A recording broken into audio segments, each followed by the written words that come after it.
ಶ್ರೀ ಮಹಾವಿಷ್ಣುವೇ ತನ್ನ ಪಾದಗಳನ್ನು ಈ ಬೆಟ್ಟದ ಮೇಲೆ ಇರಿಸಿದ್ದಾರೆ ಎಂದು ಪ್ರತೀತಿ.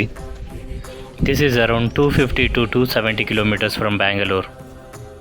ಗರುಡನು ತನ್ನ ತಾಯಿಯನ್ನು ಬಾನಿಸತ್ವದಿಂದ ಬಿಡಿಸಲು ಅದಕ್ಕಾಗಿ ಇಂದ್ರನಾಥದಿಂದ ಅಮೃತವನ್ನು ತರುತ್ತಿರಲು ಇಲ್ಲಿ ಒಂದು ಹನಿ ಬಿತ್ತು ಅಂತ ಪ್ರತೀತಿ ಕೂಡ ಇದೆ. ದೇವ್ರನ್ನ ನೋಡ್ಬೇಕಂದ್ರೆ ಆಂಧ್ರದ ದೊಡ್ಡ ನದಿಯಾದ ಪೆನ್ನಾ ನದಿಯನ್ನು ದಾಟಬೇಕಾಗಿ ಬರುತ್ತೆ. ಸಾಹಸ ಮಾಡಿಕೊಂಡು ನೋಡಿ ಆ ನದಿನ ದಾಟ್ಕೊಂಡು ಬಂದ್ಬಿಟ್ರಿ. ನೋಡಿ ಅದೇ ನದಿಯಿಂದ ದಾಟ್ಕೊಂಡು ಬಂದಿದ್ದು, ಆ ಕಡೆಯಿಂದ ಬಂದಿದ್ದು. ಸಖತ್ತಾಗಿದೆಯಲ್ವ? ಮಳೆಗಾಲದಲ್ಲಿ ಬರಬೇಡಿ, ಮಳೆಗಾಲ ಬಂದರೆ ಬೇರೆ ರೂಟ್ ಇದೆ, ಕಾರಿಂದ ಈ ಕಡೆ ಹಿಂದ್ಗಡೆ ಬರುತ್ತೆ. ಅಮೃತದ ಹನಿಗಳು ಇಲ್ಲಿ ಬಿದ್ದಿರೋದ್ರಿಂದ ಈ ನದಿಯಲ್ಲಿ ಸ್ನಾನ ಮಾಡಿದ್ರೆ ತುಂಬ ಒಳ್ಳೆಯದು ಅಂತ ಪ್ರತೀತಿ. ಅಮೃತ ಇಲ್ಲಿ ಬಿದ್ದಿರೋದ್ರಿಂದ ಈ ಬೆಟ್ಟವು ಒಂದು ಪುಷ್ಪದ ರೀತಿ ತೇಲಾಡ್ತಾ ಇತ್ತು. ಸೊ ಅದಕ್ಕೋಸ್ಕರ ಶ್ರೀ ಮಹಾವಿಷ್ಣು ತನ್ನ ಪಾದಗಳನ್ನು ಈ ಬೆಟ್ಟದ ಮೇಲೆ ಇರಿಸಿದ್ದಾರೆ ಅಂತ ಹೇಳ್ಪಟ್ಟಿದ್ದಾರೆ. ಅದೇ ಶಿವಲಿಂಗ. ಈ ಪುರಾಣ ಇತಿಹಾಸವುಳ್ಳ ದೇವಸ್ಥಾನನ ನೋಡಬೇಕಂದ್ರೆ ಕಡಪ ಹತ್ತಿರವಿರೋ ಪುಷ್ಪಗಿರಿಗೆ ಬರಬೇಕು. ಸೊ ಆ ಜಾಗಕ್ಕೆ ಬಂದೇ ಆಯಿತು, ನೋಡೋಣ ಯಾವ ಥರ ಇದೆ ಅಂತ. ಸೊ ನಾವು ಬಂದಿರೋಂಥ ಜಾಗ ಬಂದ್ಬಿಟ್ಟು ವಿಂಧ್ಯಗಿರಿ ಅಂತ. ಸೊ ಒಂದು ದೇವಸ್ಥಾನ ಇದೆ, ನೋಡ್ಬೋದು. ನದಿ ದಾಟಿ ಹೋಗಬೇಕು. ಸೊ ಕಡಪ ಹತ್ರ ಬರುತ್ತೆ. ಅಲ್ಲಿ ಹಿಂದುಗಡೆ ಒಂದು ಶಿವನ ದೇವಸ್ಥಾನ ಆಯಿತು, ಇಲ್ಲಿ ವಿಷ್ಣುವಿನ ದೇವಸ್ಥಾನ ಅಂತೆ. ನದಿ ಇದೆ, ನದಿ ಕ್ರಾಸ್ ಮಾಡೋಗ್ಬೇಕು. ಯಾವ ಥರ ಇದೆ ಅಂತ ನೋಡೋಣ. ಆ ಕಡೆ ಹೋದರೆ ಕೆರೆ ಕಟ್ಟೆ ಇದೆ, ಫುಲ್ಲು ಫಾಲ್ಸ್ ಥರ ಇದೆ, ಚೆನ್ನಾಗಿತ್ತು ಅದನ್ನು.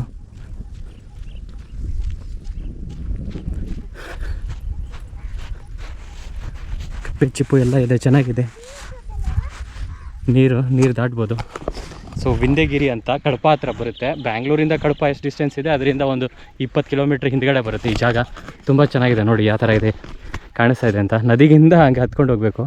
ಆ ಕಡೆಯಿಂದ ಹೆಂಗೋ ರೋಡ್ ಇದೆ ಅಂತ, ಅದು ಗೊತ್ತಾಗಲಿಲ್ಲ ನನಗೆ. ಈ ಕಡೆ ಬಂದೆ, ಇಲ್ಲೊಂದು ದೇವಸ್ಥಾನ ಇದೆ ಅಂತ, ವೈದ್ಯನಾಥೇಶ್ವರ ಅಂತ. ವೈದ್ಯನಾಥೇಶ್ವರ ನೋಡಾದ್ಮೇಲೆ ಈ ಕಡೆ ಹೋಗ್ತಾ ಇದ್ದೀನಿ. ನೋಡೋಣ, let's go and C how the temple is. Walking on the river bed. ಹೆಂಗಿದೆ ಪರಿಸ್ಥಿತಿ ನೋಡಿ. ಇವಾಗ ಅಲ್ಲಿಂದ ಬಂದ್ರಿ.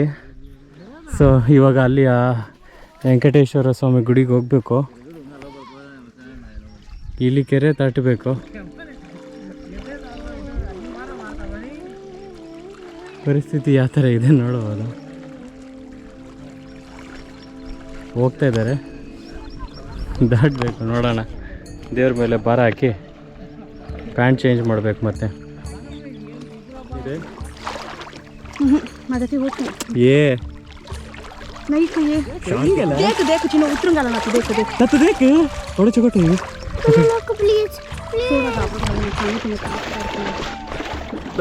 ಸೊ ಸಾಹಸ ಮಾಡಿಕೊಂಡು ನೋಡಿ ಆ ನದಿನ ದಾಟ್ಕೊಂಡು ಬಂದುಬಿಟ್ರಿ. ಸೊ ಇವಾಗ ಇರೋದು ಮಜಾ. ಮೇಲೆ ಹೋಗ್ಬೇಕಂದ್ರೆ ದೇವಸ್ಥಾನ 4 ಗಂಟೆಗೆ ತೆಗಿತಾನೆ ಅಂದರು. ಹೋಗಿ ನೋಡ್ಬೇಕು ಇವಾಗ.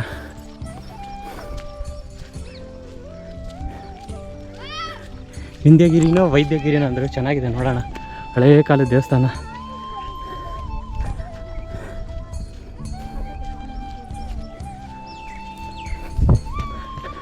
ಹೇಳಿದ್ನಲ್ವ ಪುಷ್ಪಗಿರಿ ಅಂತೆ, ಸಾರಿ ವಿಂಧ್ಯಗಿರಿ ಅಂದಿದ್ದೆ ಆವಾಗಲೇ, ಪುಷ್ಪಗಿರಿ ಅಂತ. ಎಲ್ಲಿ ಬರೋದು ಅಂದರೆ ನಮ್ಮ ಕಡಪ ಹತ್ರ ಬರುತ್ತೆ. ಕಡಪ ಹತ್ರ ಬರೋ ಪುಷ್ಪಗಿರಿ ಅಂತ. ನೋಡ್ಬೋದು ದೇವಸ್ಥಾನ ಎಷ್ಟು ಚೆನ್ನಾಗಿದೆ ಅಂತ.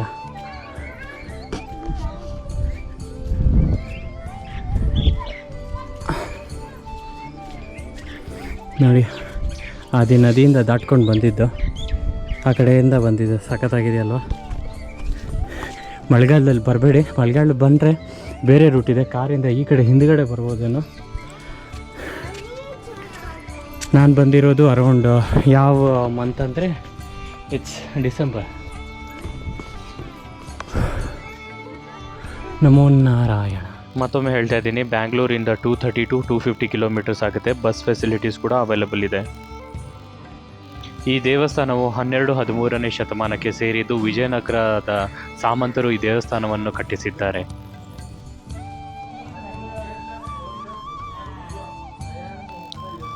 ಗರುಡ ತನ್ನ ತಾಯಿಯ ಬಾನಿಸತ್ವವನ್ನು ತನ್ನ ಚಿಕ್ಕಮ್ಮನ ಕೈಯಿಂದ ಉಳಿಸೋಕ್ಕೋಸ್ಕರ ಅಮೃತವನ್ನು ಹುಡುಕುತ್ತಾ ಹೋಗಿ ಇಂದ್ರನ ಹತ್ರ ತೆಗೆದುಕೊಂಡು ಬರುವಾಗ ಒಂದು ತೊಟ್ಟು ಇಲ್ಲಿನ ನದಿಯಲ್ಲಿ ಬೀಳುತ್ತೆ. ಸೊ ಇಲ್ಲಿನ ನದಿಯಲ್ಲಿ ಬಿದ್ದಿರೋದಕ್ಕೋಸ್ಕರ ಇಲ್ಲಿ ನದಿಯಲ್ಲಿ ಸ್ನಾನ ಮಾಡಿದರೆ ಪಾಪಕರ್ಮಗಳೆಲ್ಲ ಹೋಗುತ್ತೆ ಮತ್ತು ಪುಣ್ಯ ಸಿಗುತ್ತೆ ಅಂತ ನಮ್ಮ ಹಿಂದೂ ಗ್ರಂಥಗಳಲ್ಲಿ ಹೇಳ್ತಾರಲ್ವ, ಅದೇ ರೀತಿ ಹೇಳ್ತಾರೆ. ದೇವಸ್ಥಾನದ ಆರ್ಕಿಟೆಕ್ಚರ್ ನೋಡಬೇಕು ಅಂದರೆ ಸೊ ಸರೌಂಡಿಂಗ್ಸ್ ನೋಡ್ತಾ ಹೋಗ್ಬೋದು. ಕಂಪ್ಲೀಟ್ ರಾಮಾಯಣ ಮತ್ತು ಭಾಗವತಂನ ಇಲ್ಲಿ ಕಾರ್ವ್ ಮಾಡಿರುತ್ತಾರೆ. ಸೊ ಟೆಂಪಲ್ನ ಸುತ್ತಲೂ ನೋಡ್ತಾ ಹೋದಂಗೆ ಯಾವುದೊಂದು ಸಣ್ಣ ಇಂಚ್ ಜಾಗ ಕೂಡ ಸಿಗಲ್ಲ ನಿಮಗೆ ಕಾರ್ವಿಂಗ್ ಇಲ್ದಿರಾನೆ. ಗರುಡನ ಸ್ಟೋರಿ ಮುಂದುವರೆದ ಭಾಗ. ಇಲ್ಲಿ ಅಮೃತದ ಒಂದು ಡ್ರಾಪ್ ಬಿದ್ದ ಮೇಲೆ ಈ ಬೆಟ್ಟ ಕೂಡ ಮೇಲೆ ಎದ್ದೇಳಕ್ಕೆ ಮೀನ್ಸ್ ವೈಬ್ರೇಟ್ ಆಗೋಕ್ಕೆ ಶುರು ಆಗುತ್ತೆ. ಅದನ್ನು ಕಂಡ ವಿಷ್ಣುವು ಇಲ್ಲಿ ತನ್ನ ಪಾದಗಳನ್ನು ಈ ಬೆಟ್ಟದ ಮೇಲೆ ಇಟ್ಟು ಆ ಪುಷ್ಪದ ರೀತಿ ನೀರಿನ ಮೇಲೆ ಏಳುತ್ತಿರುವ ಈ ಬೆಟ್ಟವನ್ನು ಒಂದೇ ಕಡೆ ಸ್ಥಿರವಾಗಿ ಇರುವಂತೆ ನೋಡಿಕೊಳ್ತಾರೆ. ಅದಕ್ಕೋಸ್ಕರನೇ ಈ ಸ್ಥಳದ ಹೆಸರು ಪುಷ್ಪಗಿರಿ ಅಂತ ಹೆಸರು ಬಂದಿತ್ತು ಅಂತ ಇಲ್ಲಿನ ಜನ ಮಾತಾಡ್ಕೊಳ್ತಾರೆ. ದೇವಸ್ಥಾನದ ಇತಿಹಾಸ ನೋಡೋಂಗಿದ್ರೆ ವಿಜಯನಗರದವರು ಇದನ್ನು ಕಟ್ಟಿಸಿದಾದ ಮೇಲೆ 15ನೇ ಶತಮಾನದಲ್ಲಿ ಬಹಮನಿ ಸುಲ್ತಾನರು, ಗೋಲ್ಕೊಂಡ ಸುಲ್ತಾನರು ಇದನ್ನು ನಾಶ ಮಾಡ್ತಾರೆ. ಅಂದರೆ ವಿಜಯನಗರದ ನಾಶದ ಜೊತೆಗೆ ಈ ದೇವಸ್ಥಾನ ಕೂಡ ಒಳಪಟ್ಟಿರುತ್ತೆ. ಇದನ್ನು ತುಂಬ ಡ್ಯಾಮೇಜ್ ಆಗಿದೆ ಸುತ್ತಲೂ ನೋಡೋಕ್ಕೆ ಹೋದರೆ. ಮತ್ತು ತೋರಿಸ್ತೀನಿ ನಿಮಗೆ, ಲಿಂಗ ಕೂಡ ಎಲ್ಲ ಕಿತ್ತಿ ಬಿಸಾಕಿದ್ದಾರೆ. ಬಟ್ ಈ ಒಂದು ಅದನ್ನು ರೀಸ್ಟೋರ್ ಮಾಡಿ ಈಗಿನ ಕಾಲದವರೆಗೂ ಉಳಿದಿಟ್ಟಿಸ್ಕೊಂಡಿರೋದು ಲೈಕ್ ಗೌರ್ಮೆಂಟ್ಗೆ, ಅಲ್ಲಿನ ಜನರಿಗೆ ಶ್ಲಾಘನೀಯ ಅನ್ಬೋದು. ದೇವಸ್ಥಾನದ ಶಿವಲಿಂಗವನ್ನು ನೋಡ್ಬೋದು. ತುಂಬ ಅದ್ಭುತವಾಗಿದೆ. ತುಂಬ ಪುರಾತನವಾದ ಶಿವಲಿಂಗ, ಮಹಿಮೆಗಳ ಶಿವಲಿಂಗ ಅಂತ ಹೇಳ್ಬೋದು. ಇದು ಮೂಲ ವಿಗ್ರಹ. ಇದರ ಜೊತೆಗೆ ಶ್ರೀ ವೆಂಕಟೇಶ್ವರನ ವಿಗ್ರಹವು ಕೂಡ ದೇವಸ್ಥಾನದ ಒಳಗಡೆ ಇದೆ. ಆದರೆ ಅದರ ದರ್ಶನ ಮತ್ತು ವಿಡಿಯೋಗ್ರಫಿಗೆ ಅಲೋ ಇಲ್ಲ ಅಂತ ಹೇಳಿದ್ರು. ದರ್ಶನಕ್ಕೆ ಅಲೋ ಇದೆ, ಆದರೆ ವಿಡಿಯೋಗ್ರಫಿಗೆ ಅಲೋ ಇಲ್ಲ ಹೇಳಿದ್ರು. ಸೊ ಆ ಮೂಲ ವಿಗ್ರಹವಾದ ವೆಂಕಟೇಶ್ವರನ ನೋಡುತ್ತಿದ್ದರೆ ತಿರುಮಲ ದೇವಸ್ಥಾನದ ಶ್ರೀ ಮೂಲ ವಿರಾಟ್ ವೆಂಕಟೇಶ್ವರನ ದರ್ಶನ ಪಡೆದಂಗಿರುತ್ತೆ. ಅಷ್ಟು ದೊಡ್ಡದಾಗಿ, ಅಷ್ಟು ಅದ್ಭುತವಾಗಿರೋ ಅಂಥ ವೆಂಕಟೇಶ್ವರನ ಮೂರ್ತಿಯನ್ನು ಇಲ್ಲಿ ನೋಡ್ಬೋದು ನೀವು.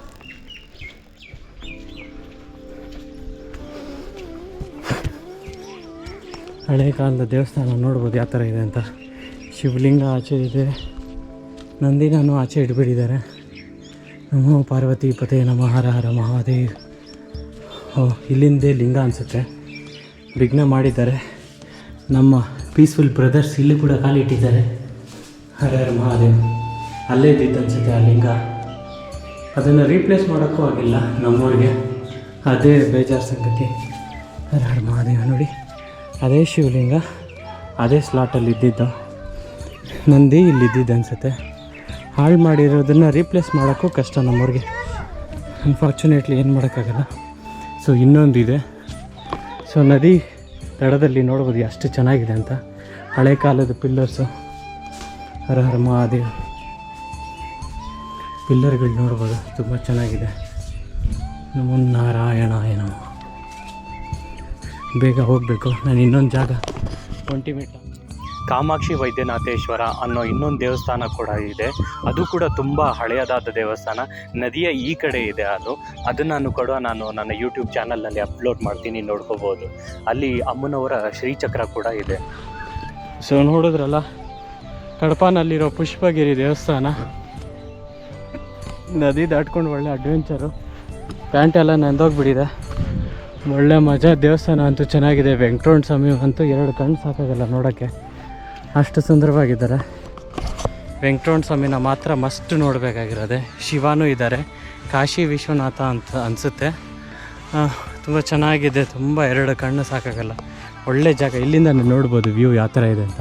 ಸೊ ಈ ಕಡೆ ಬರಬೇಕಂದ್ರೆ ನೀವು ಒಳ್ಳೆ ಟ್ರಿಪ್ ಪ್ಲ್ಯಾನ್ ಮಾಡ್ಕೊಬೋದು. ಸ್ಟಾರ್ಟಿಂಗ್ ಫ್ರಮ್ ಅನಂತಪುರಂ, ತಾಡ್ಪತ್ರಿಯಲ್ಲಿ ಬುಗ್ಗ ರಾಮಲಿಂಗೇಶ್ವರ ಮತ್ತು ವೆಂಕಟೇಶ್ವರ ಟೆಂಪಲ್ ಕೂಡ ಇದೆ. ಅದಾದಮೇಲೆ ಬೇಲೂಮ್ ಕೇವ್ಸ್ ಆದಮೇಲೆ ಗಂಡಿಕೋಟ, ಮಹಾನಂದಿ, ಯಾಗಂಟಿ, ಅಹೋಬಿಲಂ, ಅದಾದಮೇಲೆ ಇಲ್ಲಿ ಪುಷ್ಪಗಿರಿ, ಇದಾದಮೇಲೆ Vontimitta Kodandaramaswamy temple. So multiple choices ಇದೆ.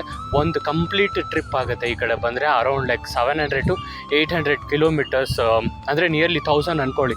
1000 ಕಿಲೋಮೀಟರ್ಸ್ ಒಂದು ಫುಲ್ ಸ್ಟ್ರೆಚ್ ಆಗುತ್ತೆ ಬ್ಯಾಂಗ್ಳೂರಿಂದ. ಎಲ್ಲ ಪ್ಲೇಸಸ್ ವೀಡಿಯೋಸ್ನ ನಾನು ಯೂಟ್ಯೂಬ್ ಚಾನಲ್ನಲ್ಲಿ ಅಪ್ಲೋಡ್ ಮಾಡಿದ್ದೀನಿ. ಚೆಕ್ ಮಾಡಿ, ಲೈಕ್ ಮಾಡಿ, ಶೇರ್ ಮಾಡಿ, ಕಮೆಂಟ್ ಮಾಡಿ. Thank you guys.